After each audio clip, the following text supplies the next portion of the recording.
Hello, everybody. Welcome to Sonic Talk episode 616. There must be some sort of piece of equipment that's a 616.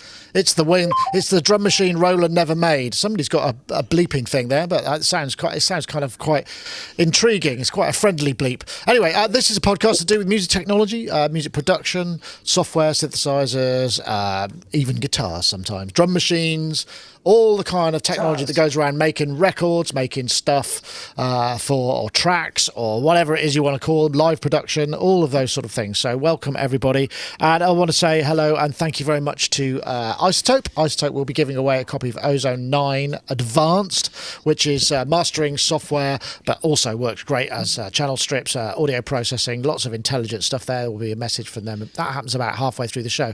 So thanks, everybody, for joining us. A couple of things other way. Obviously, Superbooth is coming. Our coverage starts on Friday the 24th. We've got Ian Boddy at 5 p.m. doing a live stream.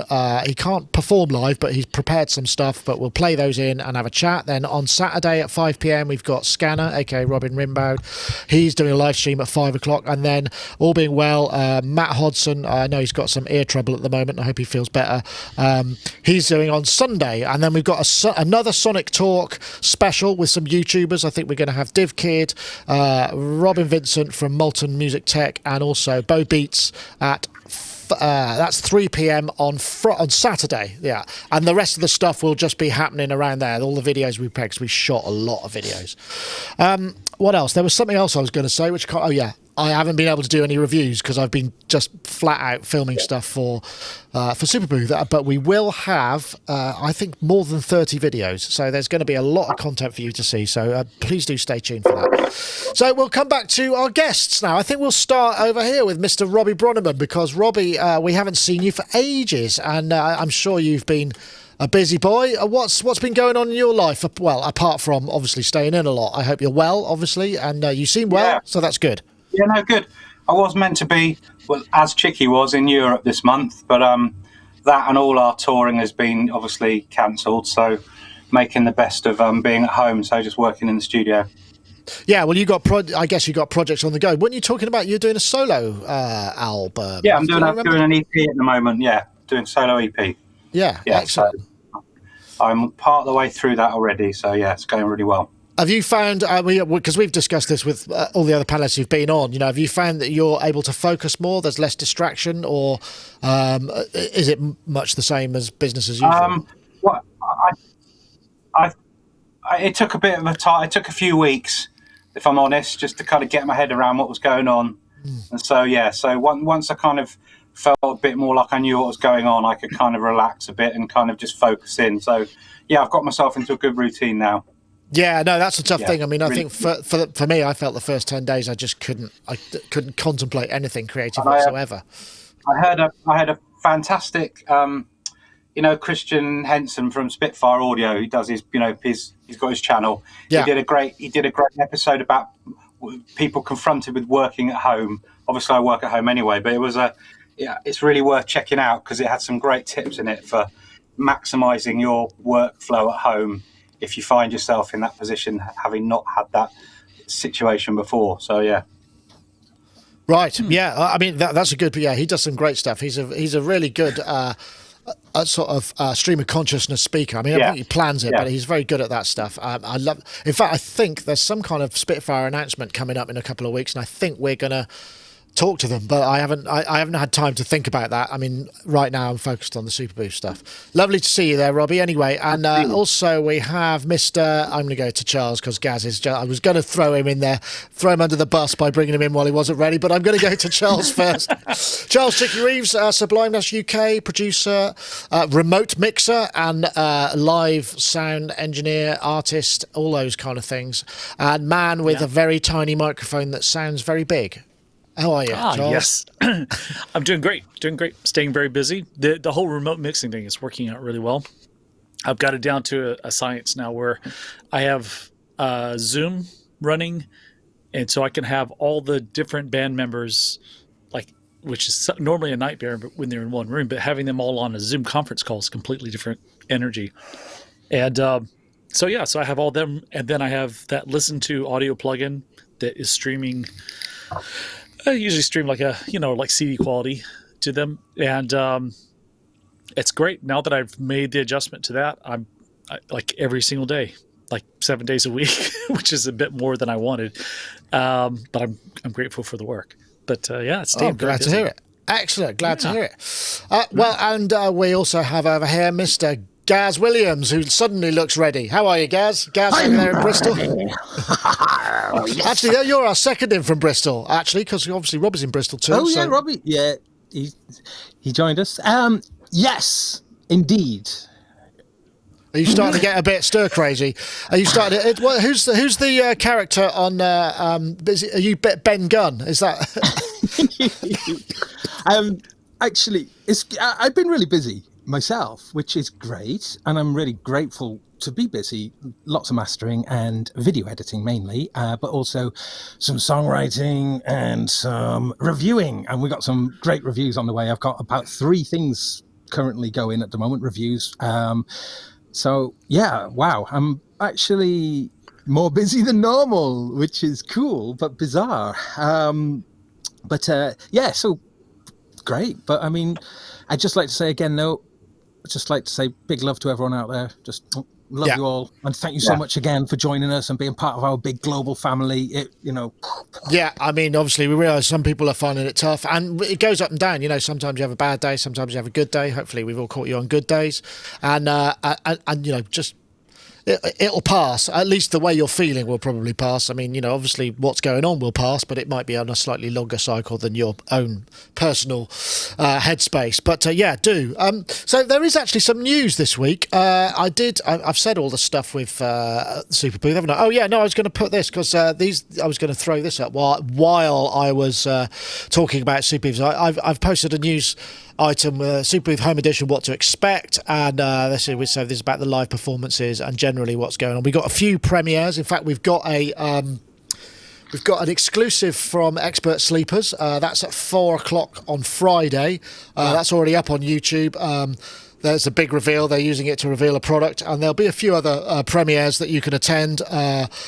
We'll have to post this as we go because we're literally rendering out the videos today because we just got Endless came on board and wanted to sponsor some of the Superbooth videos, so they've got one of the pre-roll spots, and so have Loop Cloud, both excellent sort of facilities to be for you guys in this space in this particular time. So anyway, thanks to all our sponsors, but it's been very helpful and nice to know that we're not working on nuts off for nothing at all, but which we probably would anyway, to be honest, but it makes it a little easier. I'm jabbering now. Right, let's have a look. What was I looking for? Here we go. A couple of news items. ROLI, as we've suspected for some time, there's some changes there. ROLI just sold Juice, which is the platform that is a cross-platform plugin and music software creation system that was by Jules, who basically they've sold that to Pace, who are, as we know, copy protection. And they've also sold In Music have bought BFD. So it looks like they're kind of jettisoning the acquisitions that they made, and they're now obviously concentrating on their own stuff, which is probably a good idea. And so that, I guess, that's industry news. It's not really sort of particularly tech news, but I suppose. I guess I could come to you first, Robbie, because you're a ROLI. You've got a ROLI, haven't you? You kind of dig the ROLI thing. Yeah. I've got the little Seaboard block here, and then I've got the 49 Rise as well. Yeah. I mean, I guess they're kind of famous, aren't they? Everyone knows they had that unprecedented, massive injection of money and all that, and I guess they're just trying to streamline their operation to kind of concentrate on the things that are important. So I think it's a good thing. Instead of spreading themselves thin, just kind of concentrating on the products that kind of got them to where they are. Yeah, I mean, I can't remember what was the thing is it Loomis or Loom? There's Loomy. Loomy, that's right. The colour, the little coloured kind of keyboard, which is a bit more sort of lifestyle, shall we say? I suppose. But they've got those in all the stores and stuff. But although I think those keyboards would be great on the road because they're. Well, I haven't had a chance to play one, but apparently they're meant to play really nicely, and they snap together, and you can use like three together to get like a 6-octave full-size keyboard. So that would be great for traveling. you know, in a backpack with your laptop if you're a player. Oh, here we go, So, Loomies. you know, yeah, there we go. This is the aspect, thing we're talking about. I think could be great. That's true, yeah, because they're edge to edge, aren't they? There's no sort of that actually makes a lot of sense. Yeah, interesting. So from that aspect, I think that could be great for professionals, and I think it's the same size as seaboard block, so you could tack one of those on the end. So you know, that's an interesting idea. Yeah. You could make like a massive keyboard rig that was really small. yeah. Excellent. I don't know whether you did, Charles. Did you do the ROLI thing? Have you kind of got any of the ROLI stuff? I kept meaning to, and I never got around to it. I played one, or played on a few of them, and I like it, but I'm just quite old fashioned. I can't get away from a keyboard. I know, that's fair enough. I love proper either weighted or plastic keys. But yeah, I guess I think it's a great idea from a business perspective to focus on the thing that, as they say in Texas, dance with the one who brung you. So they're. I mean, I don't really know I don't know much about that company though. Honestly, I had some minor interaction with them in the past with a piece of software that this other guy and I were developing, but that's about it, you know. And I don't know much else about them. Sorry, I wish I had more to offer on that. No, that's cool. I mean, it's news, I suppose. I'm pouncing on it because there's been such a dearth of it anyway. Well, Gaz looks ready. Gaz looks ready. I am ready. I swear to God. Right. Yes. The thing is, what ROLI did, ROLI took a massive load of money because I remember back then we talked about it, I think, a lot on the show back then. But you know, there was this thing that. The amount of people who actually make music, who actually buy music making equipment is so relatively small in the grand scheme of things. If you compare the camera market, for instance, to the music tech market, you know, the music tech market is relatively small. It could be huge. So, you know, what happened with ROLI? Because remember, ROLI's first products were really expensive, but big seaboards, weren't they? Seaboard Rise, seaboard, just the seaboard, yeah. Similar kind of trajectory a little bit to Modal as well, you know, with the big keyboards initially, and then going right down to, you know, beginner market essentially, which certainly was what ROLI did. And ROLI got it wrong, big time got it wrong. You know, the whole kind of blocks ecosystem and software was frustrating. It was a bit rubbish. Let's not beat around the bush. It could, you know, the idea of it was trying to make music super accessible. Hey, you don't need to know things. You just, you know, colored blocks and do all this kind of stuff. And but also trying to reach out to the wider kind of music tech market as well. But their devices, you know, didn't have any connectivity on other than USB and the little things for, you know, the blocks for joining them up.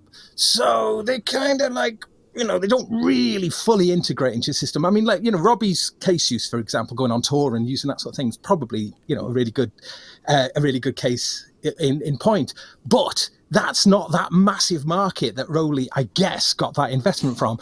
It's a similar thing to what's happened with Native Instruments with that enormous financial injection. It's like, come on, there's a massive market out there. But for me, I think when you make kind of dumbed down painting by numbers, kind of, you know, I tried to make some music in that ROLI software, and the only stuff I come up with was just turd, honestly, awful. I mean, you know, I was frustrated. You know, I mean, other people might say, yeah, but all the music you make's turd. But no, it's not. I can make some good music, but it was just fight. Yeah, I know what you mean. I know what you mean. And it's like, I mean, there are examples of pro people like Flume. I mean, he's out live using 16 blocks on his live show to do his show. So, again, you know, they were going after the big market, though. That's what I'm talking about. Let me just finish my point. Yeah, so they were going after that big market, and in doing so, they do have a place, I guess. Yeah, that's what I'm saying. Yeah. My point's more fun, though.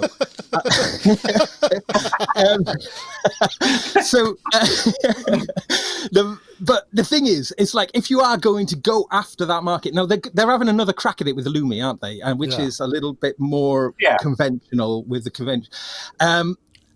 And it's a little bit of a shame in a way because ROLI the whole push of MPE, was really they are, yeah, exactly. ROLI, let's give them credit where credit's due. Yeah, absolutely, and that's really important. That's a really important thing. So I kind of sort of see this kind of weird duality between what they were trying to do, and I think, sadly, I think that they got it wrong. I think what would have been a better approach is to have expanded that fantastic technology that they've got into a way that was maybe more integral into existing systems. I mean, fantastic. It would have been amazing to have. I know what you're saying, but what's really interesting is, they got all of those blocks into Apple stores.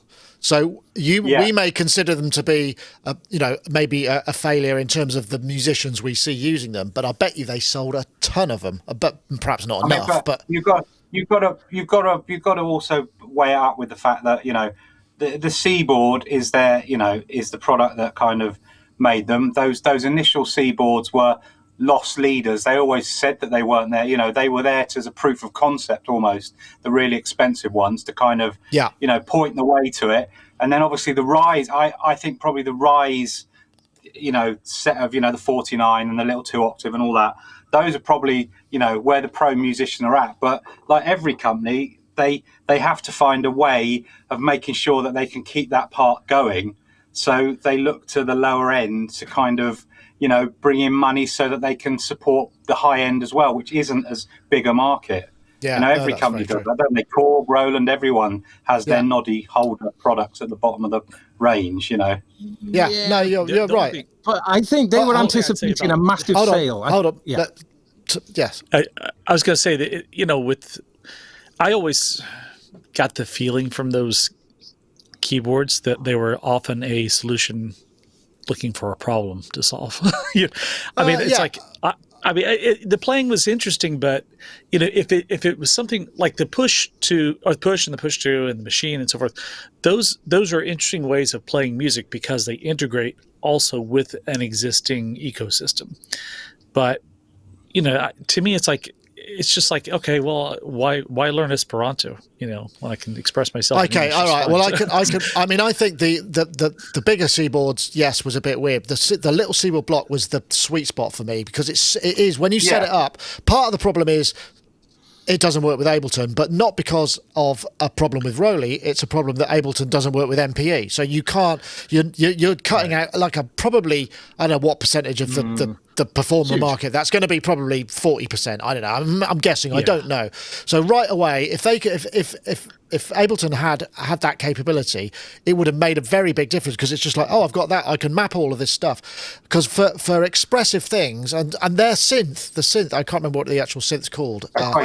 Equator. It's really, really good. It sounds really amazing. And the control, and it's just, I think basically because it wasn't universally accessible across like everything, because not everything handles MPE well. In fact, Logic doesn't either, really, does it? So, I mean, you only have to spend some time with the Slate plus Ash library Auras, which is like designed. I mean, it's an MPE library, but specifically, originally they aimed it at people with the Seaboard. It's incredible the expression and what you can get out of it. It's it's definitely got its place, but it's it's not a mass market item. Yeah, I think that's. And, sorry, go ahead. I was just going to say, as the delay kicks in. The delay kicks in. There's this old saying, which is, you sell to the classes, you eat with the masses. You sell to the masses, you eat with the classes. So I guess they are trying to find a way to sell to the masses because that really is where you make your money. Yeah, I guess so. Yeah. So that was the point I was going to say, though. The talent involved in ROLI really kind of cherry-picked some of the best people in the business, and actually their acquisitions were really smart acquisitions. The acquisition of Juice, for instance, and now Juice makes almost everything, doesn't it? It's the basis of so much audio software. So much stuff. Yeah, exactly. Really smart. So part of me is a little bit sad if they are struggling, but and maybe the Lumi thing will turn things around for them. But the point I wanted to sort of make though was about how this idea that the market, this enormous market that's out there, by trying to appeal to people that they don't have to learn stuff, or in the case of the Lumi, a big thrust of the Lumi is this is a learning device. I was just curious, though, when do you think a company has got that right? That they've managed to sort of, you could say GarageBand is a very good example of that, of something that could kind of appeal to... Well, yeah, but remember how we were all kind of initially perhaps sort of going, oh, this is terrible, hardcore Logic users, but now actually it's quite handy, for a lot of people. So, yeah, it's an interesting... Can I just mention one quick thing, just because this was something that's also to do with this, but there is a feature that people quite often overlook with Logic, which is the fact is if you go into the settings and go into the advanced settings, and there is a switch there, turn on advanced tools. Now, all power users, Robbie, without that, it's basically GarageBand. Yeah. But that's the thing. When you switch that, I think you must hate it, Robbie, because when you switch that, it puts wood end cheeks onto Logic. Which, I'm well aware. But this is a really cool thing, and I think people overlook this quite a lot. A lot of people struggle a little bit with, super complicated DAWs like Logic and Cubase or whatever, because there's a mad load of stuff there that they just will never ever use. So having this toggleable, like dumbed down version, and the thing is, if you use that dumbed down version and then collaborate, I was thinking about you and Bang actually, Robbie, because she hates all the complications, but like if you're working on a project together, do the simple one when for the person who wants just a much more streamlined workflow, and then you just toggle it and it's perfectly it's compatible, totally compatible. But isn't that really cool? I don't know any other software that does that, and I think people overlook it because I think it may be switched off, or the advanced tools may be switched on by default. It's a thing, isn't it? Because it's like you go from GarageBand to Logic Basic, and then when you get fluent with that, you flick the button, and then you get to the Logic. Yeah. It's like a stepping stone. Interesting. Yeah. It shouldn't have okay, I've got this. Gateway toggle switch. That's going to be the show title, I think. Gateway. There you go. Gateway toggle. If I can fit that in, it might be a little. It sounds salacious. Yeah, there's got. Me. I like just a little bit of smut in the show title, but without being too being family too friendly. specific. Yeah, exactly. We don't want any PG guidance stickers on anything. Anyway, that was. But it's very interesting, and it just feels like a kind of miss. And there have been. There's all sorts of ways that people feel about it, and sometimes you just don't get it absolutely right. And I hope by streamlining that they will now be able to kind of move forward. Yeah, I hope they do, because I hope they're still around to support the seaboards. Well, there is that. Yeah, whatever they can do to make, I don't care if they want to sell flipping chickens or whatever they want to sell, as long as they support the seaboard. Good comment though. They're super complicated doors, atrocious. Oh yeah, that's too long for the poster frame, unfortunately. But yeah, I might try. Okay, well let's do our little mid-roll thing with iZotope. That's what I was looking for. Building on a 17-year legacy in audio mastering, Ozone 9 brings balance to your mix with never-before-seen processing for low end, real-time instrument separation, and lightning-fast workflows powered by machine learning. Expect lower CPU usage and shorter startup times with Ozone 9 compared to Ozone 8. Experience fluid metering in a fully resizable environment that lets you track the most subtle details of your audio. Use more plugins at once, mix while you master without worrying about slowdowns or dropouts. And immerse yourself in a smooth, modern experience designed to keep you in your creative flow. As you can see, Ozone 9 is the fastest way to get your master off the ground. Thank you so much for watching. Be sure to check out our other videos and head to iZotope.com to learn more about mixing and mastering and to download your free trial of Ozone 9. Yeah, and once again, we thank them for providing the prize for this week. I just noticed that because I've seen this a number of times now because they've very kindly been giving away this for a while. there's a bit where they drag the window and it stutters, and if you perhaps weren't aware, you might think, oh my goodness, something's gone wrong, but it's not. It's actually a timed effect, but it's quite interesting. Right, anyway, so we've now got a competition. We're looking for the hashtag Make Finer Mixes and the hashtag Ozone9. That's one word to @Sonicstate and @iZotope Inc. This is a Twitter competition, so you tweet this to enter. That's all we're looking for. I mean, if you've got other characters, stick a picture in there, stick anything you want to say. You know, you can combine those phrases into some witty phrase if you want, whatever. Just tweet the Make Finer Mixes as one word and the hashtag Ozone9 as one word to @Sonicstate and @iZotope Inc. and you'll be entered into the competition to win a copy of Ozone 9 Advanced, that is. That's the advanced one. And we have a winner from last week. This is somebody called Richard Groul, I think. Gosh, I don't know how to pronounce that. GROULX. That's on Twitter is the hashtag @Red5UNX. @Red5UNX, Richard Groul. Maybe I'm getting that right. Maybe I'm getting it wrong. They got the right one. Pick me, you said. And I did, although I wasn't responding specifically to those instructions. It's just that's what the random number generator picked up. But once again, we thank iZotope for supporting us on the show and continuing to do so. It's a great help during these times. So what's next? Oh, yeah, neat app. We may have covered this before, but I suspect as people have got more time on their hand, they might not have remembered it. This is the Roland 4x camera, and it's just like a sort of build-up jamming kind of recording system, which allows you. There are other apps, I think, that allow you to sort of build up acapellas and layer up things. It gets to the point in a minute, then you see up to 4 people, and you can or 4 clips, and you sync them up, and you can overdub to yourself, and there you go.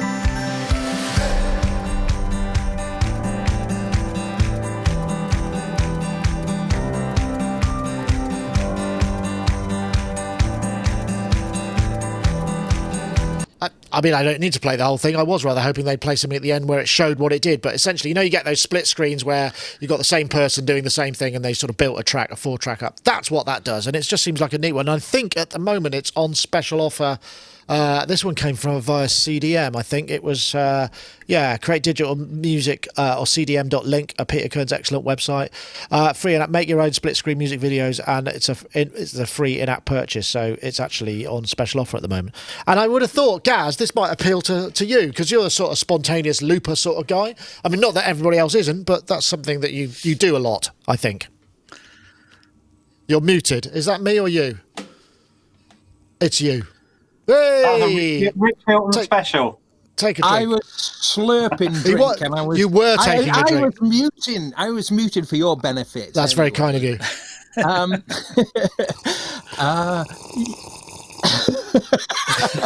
Whereas I didn't just then. That's what you would have heard if I hadn't muted. Just wanted to, yes, for illustrative purposes only. Yeah.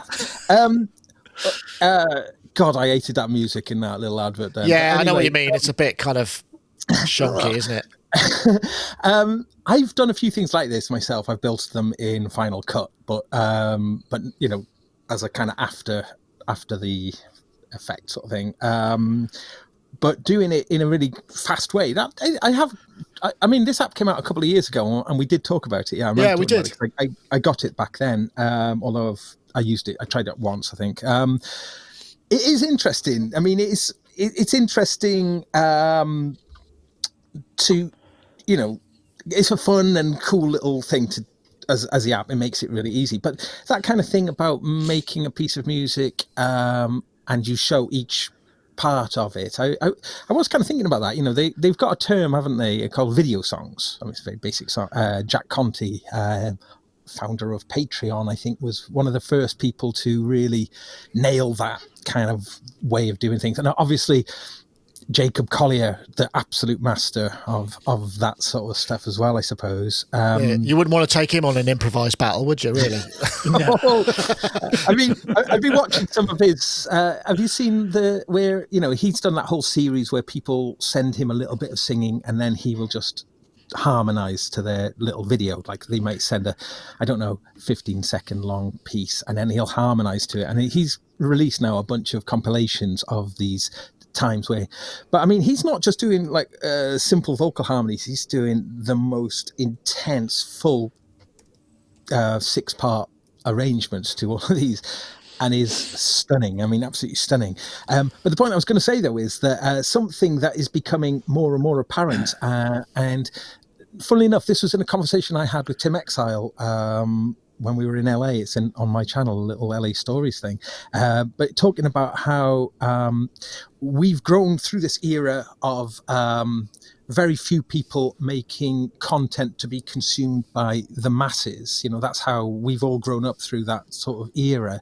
But now, I'm just totally quoting Tim here, but, you know, he's saying that sort of do a little Instagram video with bunny ears and crazy backgrounds or something and sending it to your friends. You know, you're the content creator and your content's being sort of consumed by maybe 10 people, 15 people, or whatever it is, and that the world is moving more and more into that idea, you know, of the content creator and making content for very small audiences. And I was kind of thinking, God, I bet a lot of our albums of, you know, that we've all made haven't had as much interest as, like, you know, 10.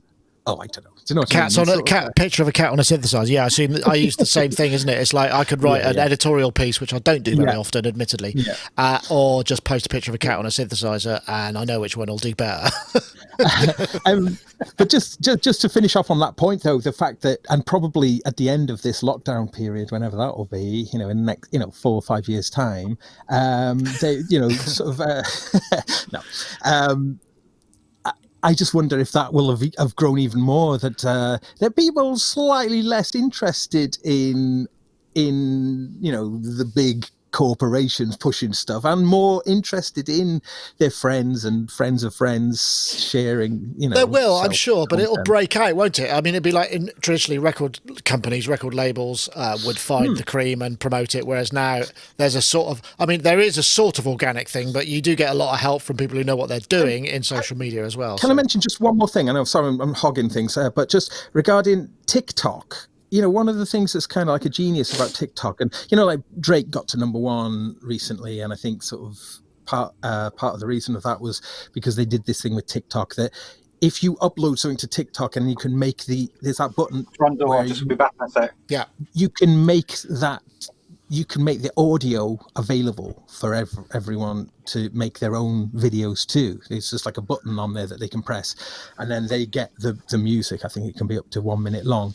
And they don't have any fear of using it for copyright or anything. You just can get that piece of music, and, you know, and subsequently people download it, film their own version of a dance to it. But as a means of actually getting your music out to loads of people, it's, you know, as YouTube is clamping down on copyright, sort of TikTok is doing this thing, is making it super easy for people just it's a short form version as well, so then you hear it enough. It's like, you know, it's like going on holiday to Ibiza, dancing all night in the clubs to a track, and then coming home going, oh, I remember that, I'll buy it. You know, same sort of concept, but different.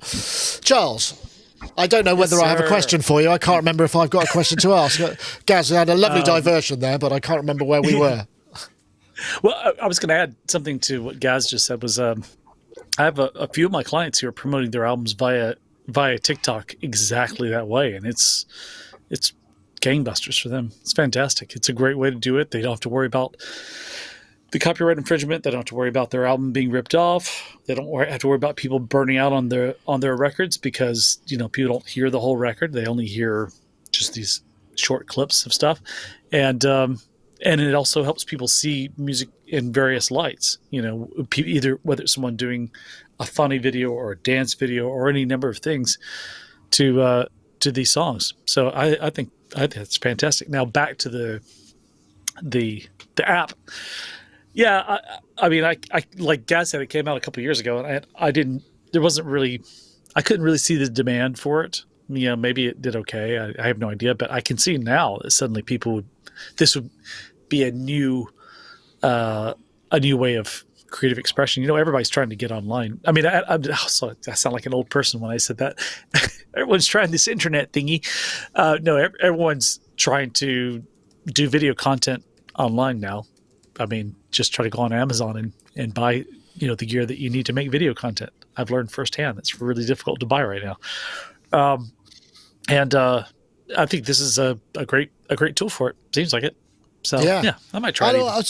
I know, Robbie, what you think. I mean, just going to that point that Charles was making about TikTok videos. I wonder if this means that, you know, people who that people can, you know, if I had an album to promote, I might hire a choreographer to do me a minute video and do a little kind of a dance routine for it, so that it gets out into the consciousness. That's it's an interesting kind of spin on doing a music video, I suppose. Yeah, I mean, I guess it's like all these things, isn't it? It's like the most important thing if you're a musician, you're trying to get your stuff out there, is just understanding who are the likely people who are going to want to listen to what you do, and finding.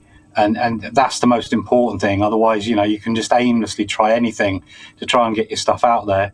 But if you can understand what your market is and who the likely, who want to listen to what you do, then you can kind of home in on the kind of things, activities you should be doing online to kind of, you know, promote what you do. Certainly for me, doing a Brady Bunch style 4-track thing is not going to help promote what I do. I guess it's great. The more things like that are available for people, the better, isn't it? Because it means people can just pick and choose what's pertinent to their trajectory of what they're trying to achieve by getting themselves online. Yeah, exactly. I mean, and also the thing is as you know, cameras. I've been seeing this a lot, you know, because we've been filming all kinds of people's setups. Some people have like just a phone. Some people have got an iPad. Some people have got an early generation laptop with a webcam. You know, this is all for Superbooth stuff. And the difference in quality between various things. You know, if you've got decent bandwidth, the iPhone camera is really good. I shot a thing with the guys over at Udio Audio, and it was just an iPhone and George taken us on a tour through his workshop, and it's a really good video actually, because he stops and he's got 3 prototype synths that he made, you know, since he was a kid, and he just says, "Oh, this was and the domino," and well, I'll tease that because that's a great video, and it was just filmed on an iPhone, and it's like, wow, that's really, I mean, that's completely acceptable. The other thing that's very interesting, I don't know if you've seen, but certainly on UK television, the things like panel shows and quiz shows are now starting to be done by Zoom or Skype. And so, or by mobile phones, like Jamie Oliver, famous chef, is doing these kind of series from his kitchen where his kids are holding a second camera iPhone, they're filming it, and he's talking to another one, and it's becoming part of the visual language of what makes acceptable, like, TV content as well. It's really interesting, that whole dynamics change. I think where the problem is, you get these quick fire rounds, like, you know, a kind of smart "what's have I got news to you," where people are sort of wisecracking. And the edits are really uncomfortable. They're just off by a beat, you know, whereas when they're in their normal system. And so it doesn't quite work in the same way. It's really fascinating how that's all changing, I think, personally. Yeah. Okay, right. What else have we got?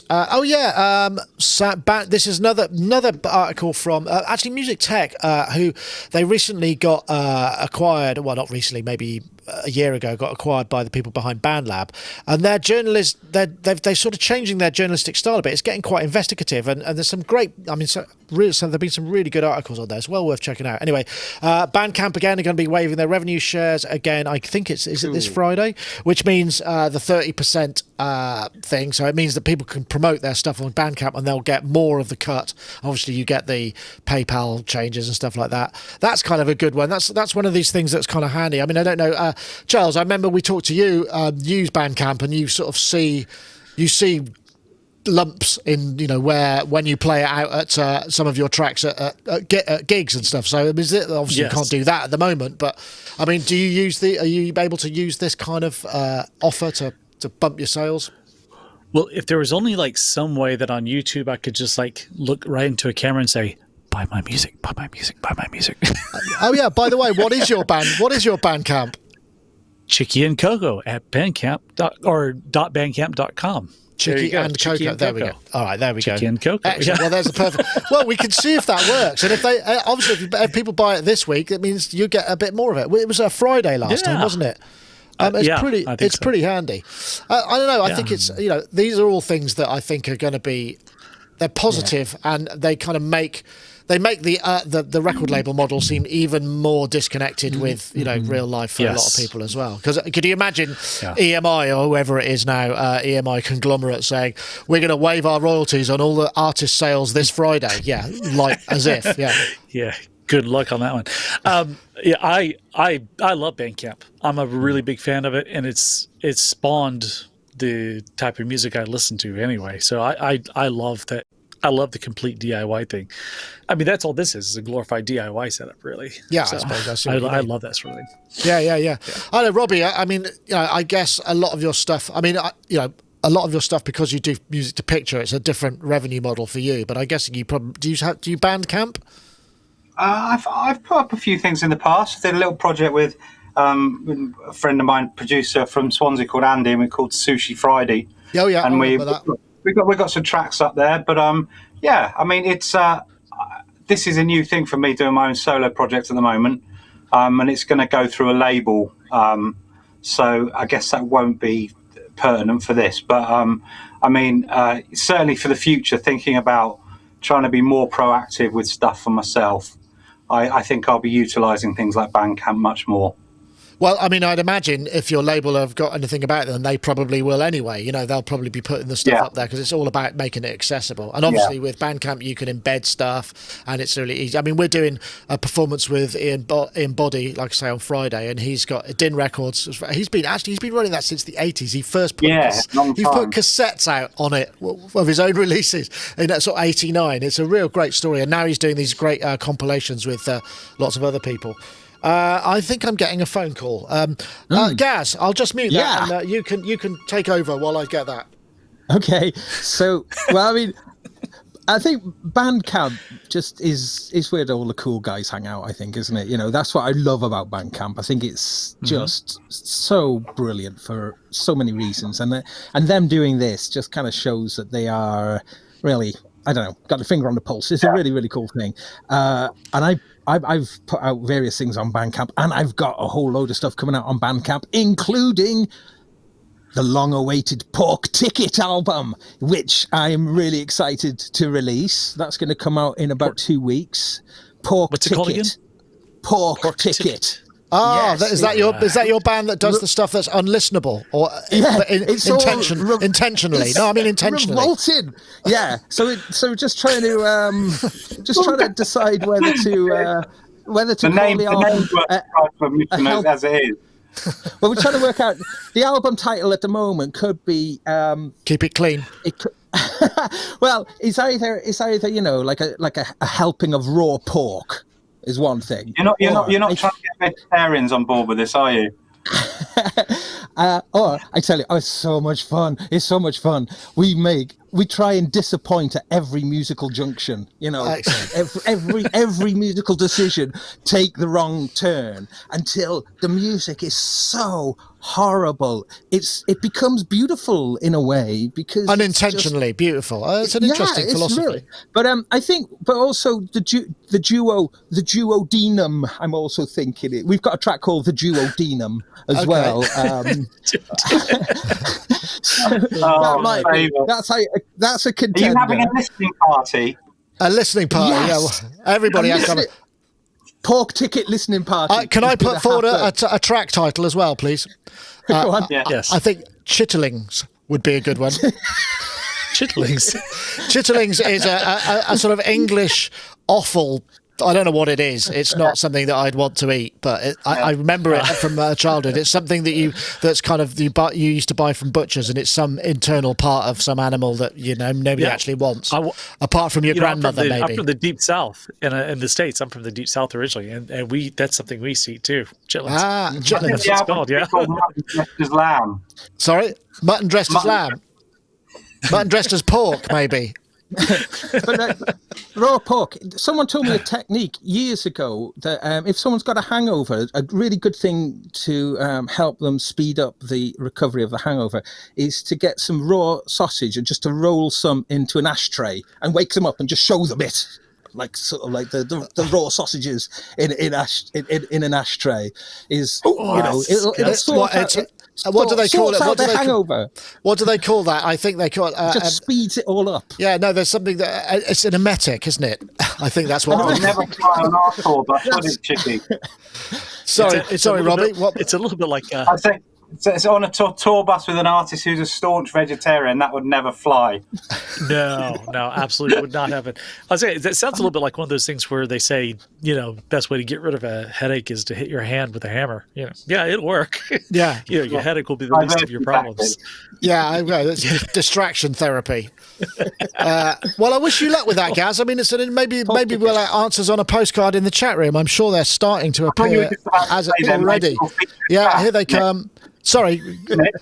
Yeah, I thought you were just about to say maybe we'll feature a track, but surprisingly you didn't. Well, we could do. Yeah, I think we have listened to some before, actually, Gaz. I think you did play us some, because it's come up before in conversation. Yeah, it did come up, but it's Oh God, it's just horrible. It really, truly. So horrible. Okay, I've got a question for you. If you do that, because obviously, when you're in a room with a bunch of people and you have an intuitive sort of jam session and things does it take longer because you've got to go? No. That's wrong. We need to rewind and go the other way, or do you start to instinctively know which is the wrong way so you can improvise wrongly? If you see what I'm saying.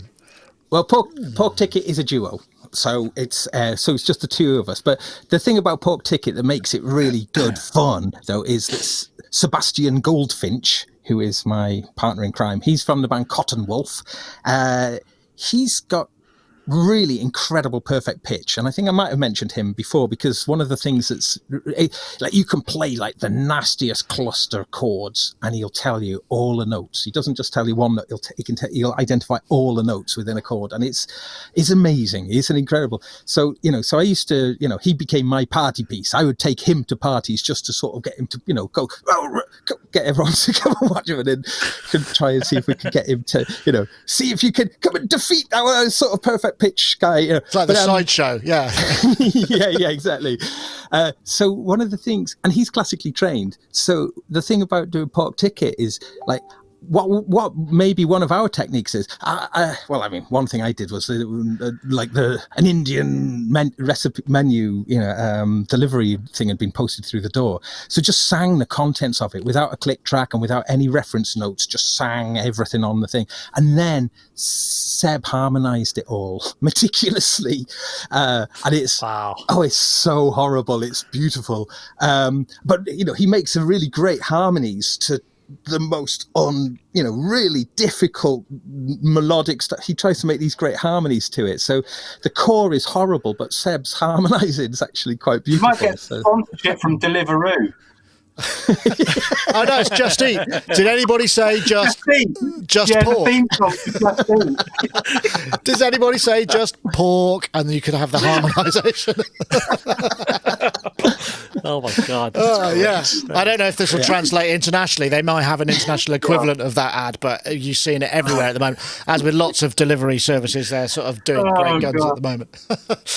Oh, that was fun. Thank you very much for that. Once again, excellent diversion there, Gaz.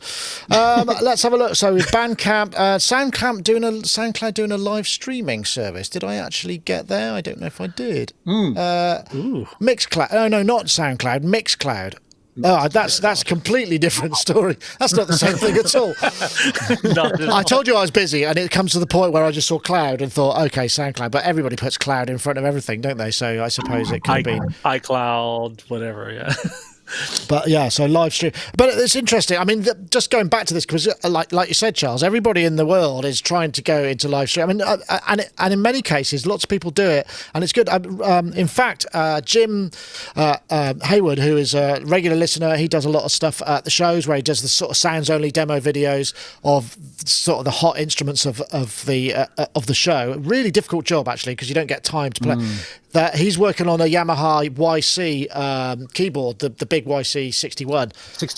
And he was playing that out on Facebook yesterday, and it sounded amazing, man. I mean, it was really because it's a traditional regular keyboard. It's got organ, piano, synthy, strings. It's supposed to be that, but it goes so far into the complete ambient and weirdness because the effects are so strong. I'm really looking forward to see what he does. But I mean, what I was trying to say was an illustrative point of people who don't normally maybe stream stuff because they think it has to be more structured or more.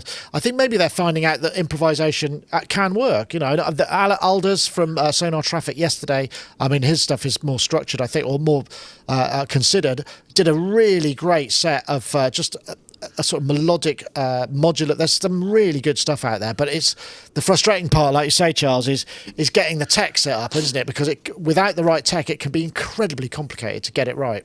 Yeah, certainly from the so once this whole lockdown thing ends, as Gaz says, in about 4 years, one of the things I'm set up to do is that I've got in my house, I've got a way to be able to take in 96 channels of audio and mix it. So I've got a large enough space in my house that I can do live performances, have like a small ensemble, like a band with no more than, like, say, 7 people, or even no matter what kind of music it is. Wow. But I've got live drums in there. I've got a Rhodes in there. I've got all kinds of stuff, and I got great lighting in there.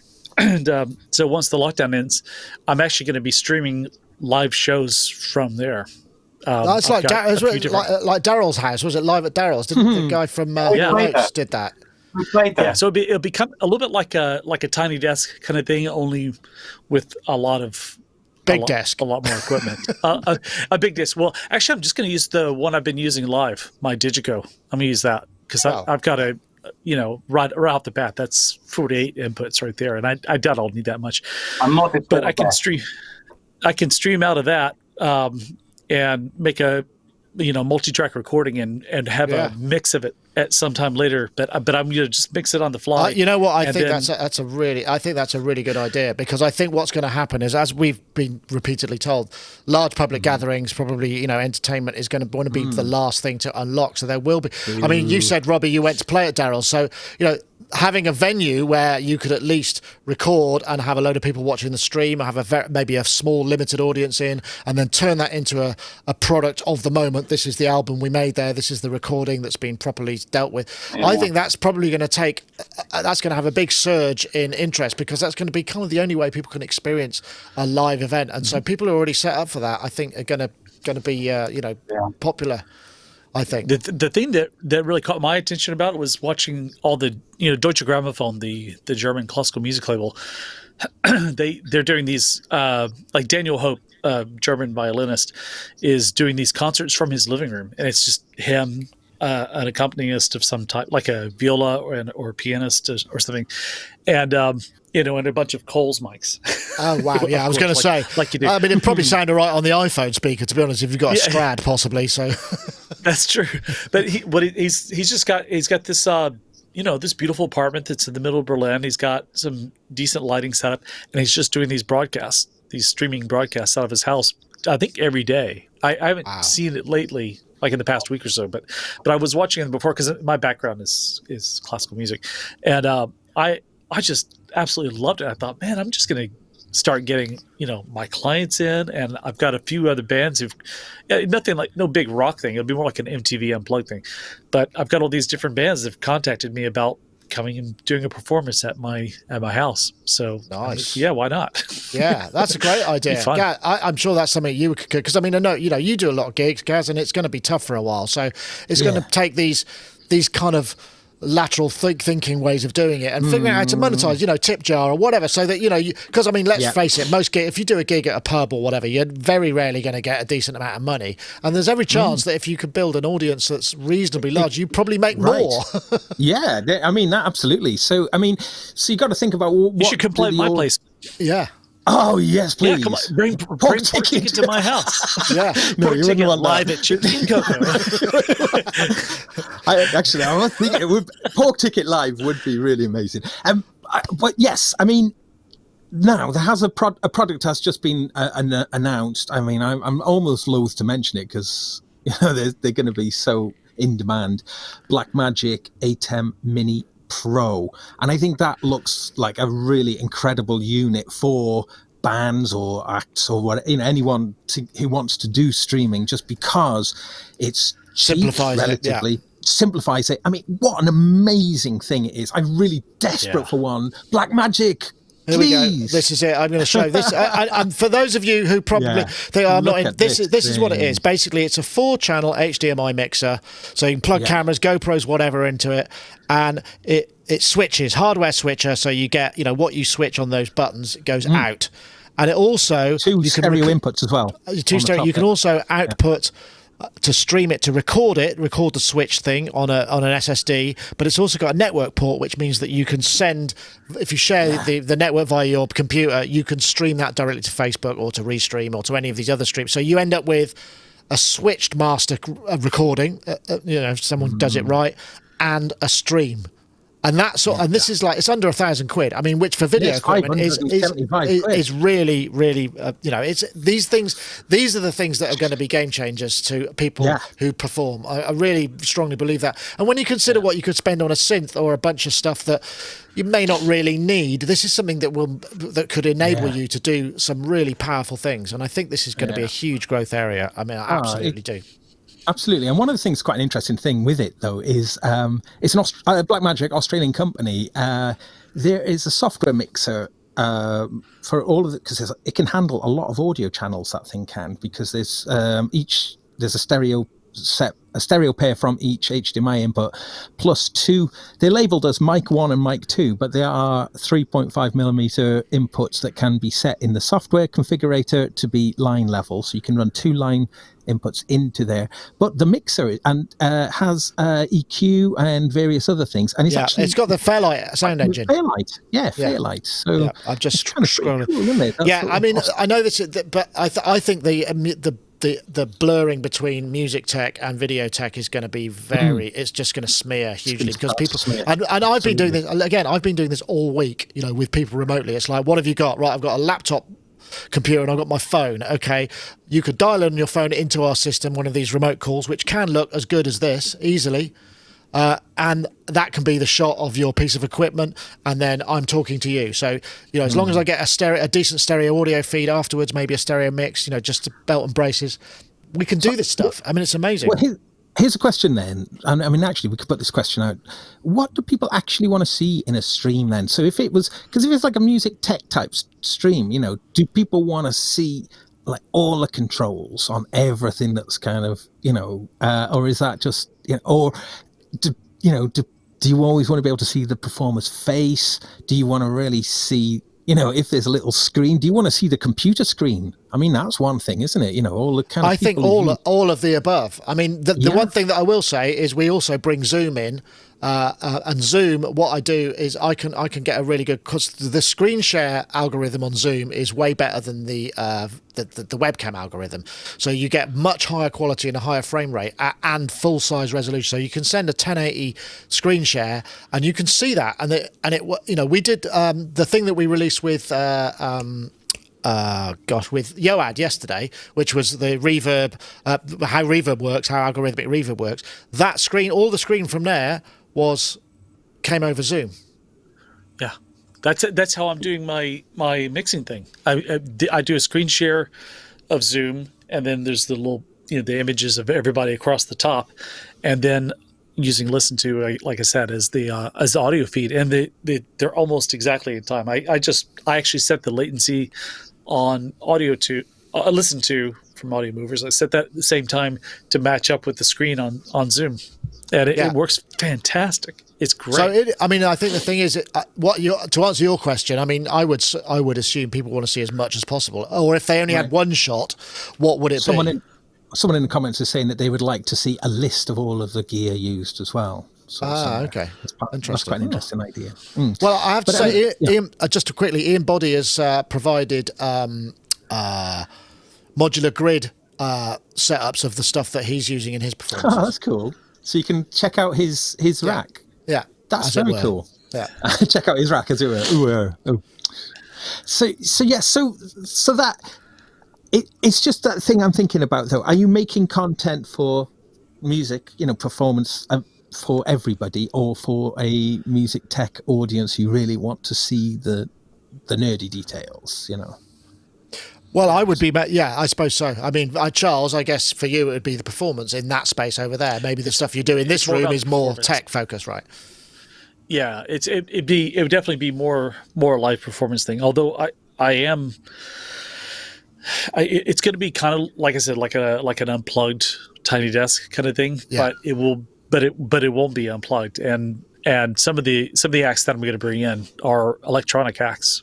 who are going to be performing their stuff live. So, and it will have a quite the gear rundown. But the idea too is that the mix that they're going to get will be a very audiophile mix, because that's my specialty anyways, mixing. So I might as well, do something that features that.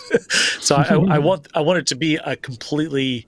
I've got this. I don't know where I put it. I have one of those 360 cameras, and I'm thinking about maybe doing a 360 version as well, where I just set the 360 camera right in the middle of the room, and what I'm going to send out is ambisonic, so that whichever way they decide to turn their phone, they can sort of hear a mix that focuses on that. Yeah, so I've experimented with that. I've some hidden away videos on some private video, I guess they call them on YouTube, just so I could see if the tech actually works, and it does work. So I think an interesting idea. Yeah, that's a great idea. That's a really good idea. Yeah, I mean, I wonder if now. I'll let you know when it's ready. So. Yeah, I'd love to. I think the other thing is now, maybe like Robbie, it's people will choose their streaming services based on the quality of the audio. Do you know what I mean? So they'll be actually, Zoom audio is rubbish. vMix audio is pretty good. YouTube audio is pretty good. Facebook not so much. I wonder if we're going to start seeing those kind of differentiation. I hope so. So if you use something like Restream, I'll just ask Robbie a sec. Oh, did you hear that, Robbie? Yes, although it was cutting in and out for some reason. Your network maybe. Let me see what I'm sending back to you. I can send you low, and then it will be lower. You've gone very blocky. There we go. That's better. I've cut the signal level back to you, so you didn't hear any of that. I heard it gated in and out a bit, so I couldn't hear you asking me. Okay, well, Gaz was going to jump in there, so I'll just jump in. But I was going to talk about. I was wondering about whether people will pick, whether there'll be streaming services that, in the same way that Tidal and who was it, Neil Young's thing, was sort of talking. We're using this algorithm, so therefore it's going to be a better audio quality. Whether we'll now start seeing differentiation. So you might say if YouTube did a premium service for people who want to stream rather than consume, and said, right, we'll take the bandwidth, whatever you've got, and we can get that out there at the highest quality. That could be something that people will start to have to think about a little bit. Highest quality streaming services, or the best sounding algorithm for rock music streaming, or that sort of stuff. Yeah. The question I was just quickly asking, and I apologise for cutting in there, but was about Restream. If you use a service like Restream, how does that affect that then? I mean, do you send to Restream like the highest quality Restream that you can, and then Restream then will then send it out to all of the different... Because Restream... This is Restream here. I'm sending this. I use Restream because it goes out to Twitch, it goes out to Facebook, and it goes out to YouTube. I don't think there's any passwords in there. I'm sending this out at 720. I'm sending out about 2 megs a second, but I could make it 1080, and then it goes out afterwards. I don't know how you. I think it sends on as much of the quality as it can. So. Restream is just, for those who don't understand, they've started to advertise on Facebook. It's actually quite useful because what is Restream? I'm just going to pause that because you send it to them, and then you can send it out to YouTube, Facebook, Twitch, whatever, all from that one point. So your single point of streaming means you don't have to send out 4 different streams if your bandwidth is limited. So you could just go one at higher quality and then send it out to everybody else. I mean, it's a paid service but it's not very much. And if you're doing it a lot, it kind of does save certain, makes certain things easier. So yeah. But I don't know about the nuts and bolts of it. I think it just passes on what I send it, basically. So, I mean, just your question there about people seeking out the best quality. I mean, because like Restream sends it to, 30, 40 different places, and places I wonder how many people actually use. And I think that was the thing that was confusing a little bit. That I can understand Twitch and Facebook and YouTube, what are all the others and who uses them? There are a ton of others. I mean, there are some that Instagram you can stream live, but you can't. They don't connect to that. I mean, to be honest, I'd rather just send it. If I could send it to multiple places, I may as well. I mean, there's no. It's. I mean, we send it to Twitch. It doesn't really cost us anything, but we don't get that many viewers on it because I don't maintain that as a platform. That's the difficulty. Right. It's maintaining the platform. So Facebook we interact with quite regularly. YouTube, obviously, we do, and our own site. Everything else, we don't really spend a lot, because you just can only do so much. Because you need to cultivate and spend time to engage your audience. And Instagram, we do to a certain amount, but that's it. We couldn't really take on anymore. It's just not viable, because each one needs a different sort of thumbnail. And when you make a 16:9 thumbnail, and you go, oh, that looks nice, and then you go, now I've got to make it 9:16, and it doesn't work at all, and it's all wrong, and it's actually quite challenging and a bit of a pain in the ass, to be perfectly honest. Yeah. Anyway, that's probably a little far outside music tech stuff, but I know, Robbie, did you get it's relevant to what we're doing? So. It is. I don't know. Did you? If you got to hear that? I mean, you said you did live at Daryl's. Did they stream that, or was it recorded and then sent out afterwards? Can you remember? I can't remember. It's this. Yeah, I can't remember how it worked. Were you there, Chicky, for that? No, I wasn't for that. No, I don't. When was that? How it worked. We played Daryl's house. Oh no, I didn't. Well, not with you guys. I haven't been there for that. No. A couple of years ago. Yeah, I can't remember, Nick. If I'm honest, no. Well, that's the other thing, because and it always makes me nervous. I know even after 600 episodes of Sonic Talk, putting a live stream at a point in the future where you've got to hit that, and then worrying about network redundancy and all that kind of stuff. I mean, we got 3 coming up over the weekend. I'm fairly sure it'll be all right, because it'll be from here. I'm pretty confident, but I'm not going to start buying satellite backup links. But that's when you start getting into that, when you promote it so far in advance, and it might be really important, and suddenly BT said, oh yeah, sorry, we dug up the road, your internet's off, because you can't know whether it's going to be or the other whatever BT, by the way. These are, or whoever it is. It's BT Telecommunications. I mean, not BT the producer. BT, yeah. We haven't heard from him in a while. He's actually running around the country digging up people's telecommunications. Yeah, perhaps not. Yeah, he was telling me he gets a lot of text from them. Yeah, sorry. He gets a lot of tech support. Yeah, like Chicky said, he gets a lot of people asking about their bandwidth. He really gets fucked off with it. Well, it's funny. Well, because he came on the show and I asked him, and he said, you have no idea how many emails and how many Facebook comments I get every day from people in the UK wanting to know about their telecommunications. It's that, or else it's the Korean group BTS. He gets a lot of stuff about them as well, wondering when they're going to tour. Wow. Okay. Yeah, it's a problem. Nick, can I say one last thing on the streaming thing? Is that there is something that is in stock, I notice, is the Roland Go Stream device, which is designed for musicians mainly, but it's like a kind of smartphone streaming thing. And at first it seems a little bit limited, but you can, as long as there's another device on the same Wi-Fi network, you can have 2 smartphones acting as cameras, plus it kind of... plus the camera on the device. Yeah, I'm just looking for Go Livecast, isn't it? I'm just trying to see. Go Live. Yeah. Yeah, we've got. I think they're sending us one of those for review. And it's this thing, this guy. That's the one. This is the first. I'm trying to see. I think it's like $200 or $300. £219. Yeah, it's $219. I'm looking at it right now. Yeah, I'm wondering. I mean, to be honest, for the extra couple of £100, it almost I mean, you need the cameras. I mean, it won't work unless you've got cameras to plug into it. Let's face it. This is a great solution. This is a great solution for people who don't. Yeah, just smartphones and iPhone. It's a smartphone. Yeah, that's true enough. We're going to try that. Okay, well, I think we'll probably call it a day now, because we've been going for a lot. Sorry, Robbie. I hope you weren't too disconnected in the network issues. That's all right. No, it's fine. But it's lovely to see you. So are you going back to your work now? You're going back to do your album? I'll do a couple more tonight. Yeah, I will do that. Yeah. Excellent. Yeah, I've been kind of checking in every day with who I'm collaborating with, and it's sort of getting advice and stuff on it. So it's good. So it's like a nice 2-way thing. Excellent. Well, I'm glad to hear that. Yeah. Well, lovely to have you, Robbie. Always a pleasure, and I hope you stay well and safe, and get outside occasionally, safely, obviously. I do. Every day I go for a walk. Yeah, good for you. Also, Mr. Charles Chicky Reeves, thank you also for joining us too. I can't wait to see your 360 experiments. Really excited about that. Yeah, it's gonna be really good, and it'll be a lot of fun. I'm really looking forward to doing that project. And in the meantime, I'm releasing a track tonight, possibly. Chicky and Cocoa track. There you go. Promotional Pillow. Oh, there's a good name for a show at some point. Promotional Pillow. Oh, that might actually have just pipped Gateway Toggle Switch.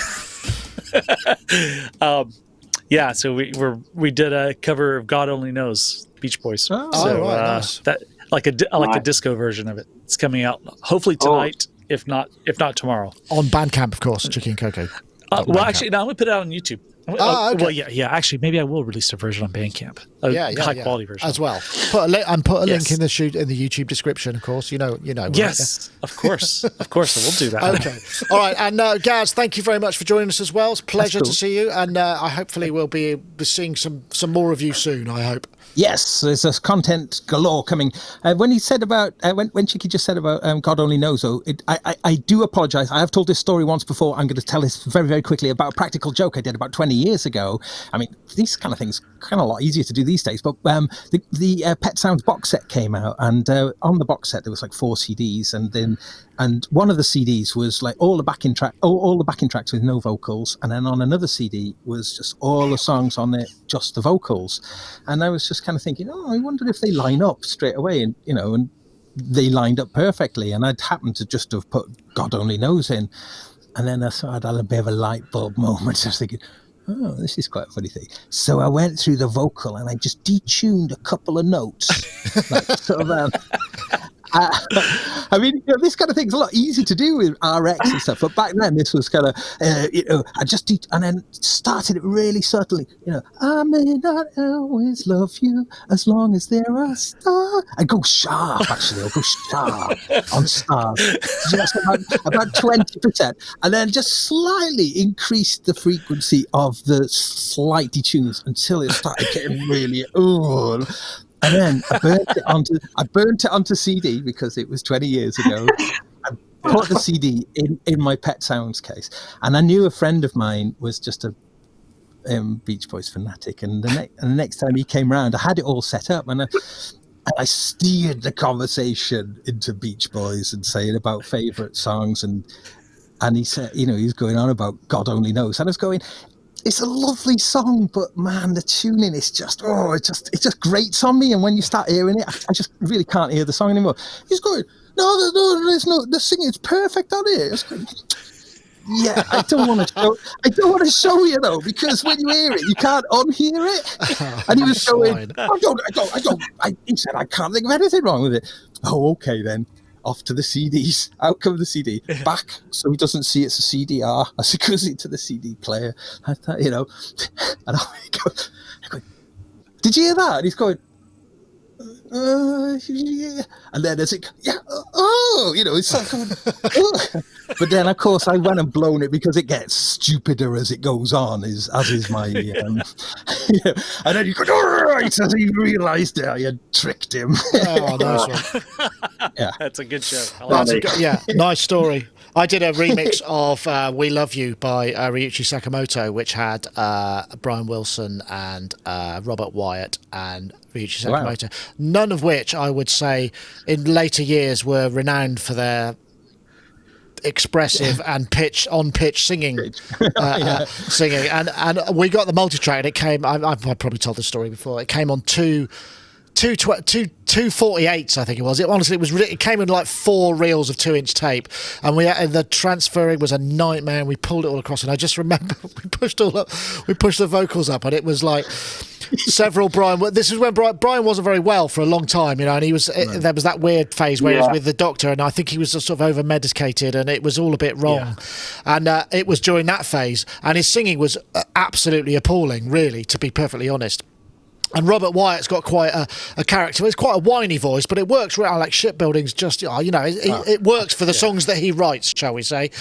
But it didn't really work for that one. And it was called We Love You, and I think it was a Stones cover, and it was just because my musical partner at the time is a massive Beach Boys fan. And he was so disappointed, and I didn't need to go to all that trouble. He was just massively disappointed because it was actually shit. Anyway, that's probably. I've now badged the podcast as an expletive, deletive type of podcast, but that's probably a good place to stop things. But thank you so much, everybody, for joining us. That was really good fun. And we'll be back. Don't forget, we've got a special on Saturday at 3 p.m. where we'll have other YouTubers and people who are producing Superbooth content to just kind of come in and chew the fat. There's no real architecture to that, much like most shows. But our videos will come on stream on Friday, and we've got a load of stuff coming up. Just check the YouTube channel, check it all out. Thanks, guys. We'll see you all out the other side. Out the other side of Superbooth. Bye. See you later. Bye.